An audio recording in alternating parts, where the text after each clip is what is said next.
कहेला कि जन्मे है कृष्ण गोपाल हो ए जी बाटो बधैया।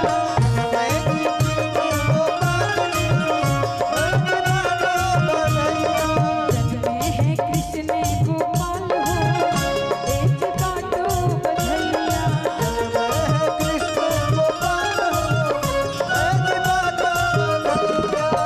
बाटो बधैया जी बाटो बधैया। बाट बधैया जी बाट बधैया। आए हैं नंद जी के लाल हो आए हैं नंद जी के लाल हो ए जी बाट बधैया। जन्मे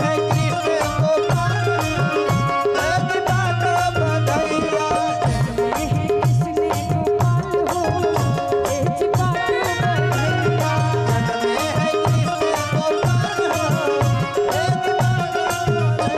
बधैया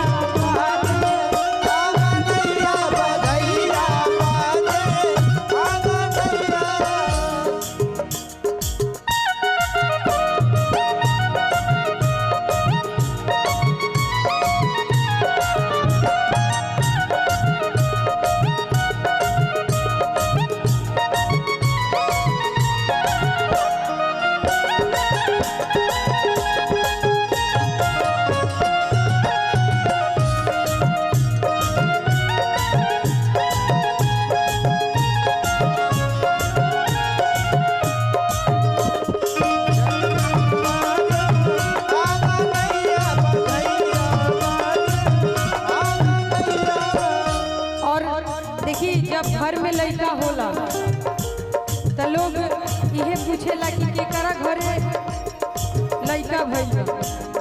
तो जैसे राम जी के जन्म होता तो लोग पूछता केकरा दुआरे बाजेला बधैया। केकरा दुआरे बाजेला बधैया।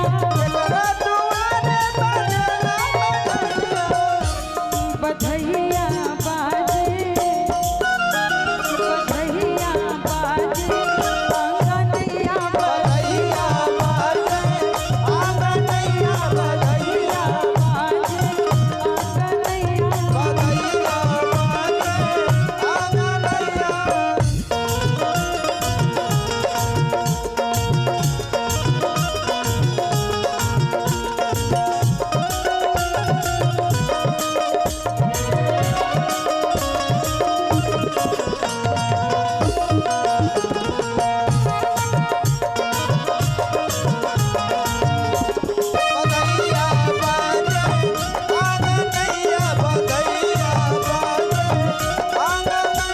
और देखी कहल जाता राजा दशरथ घरवा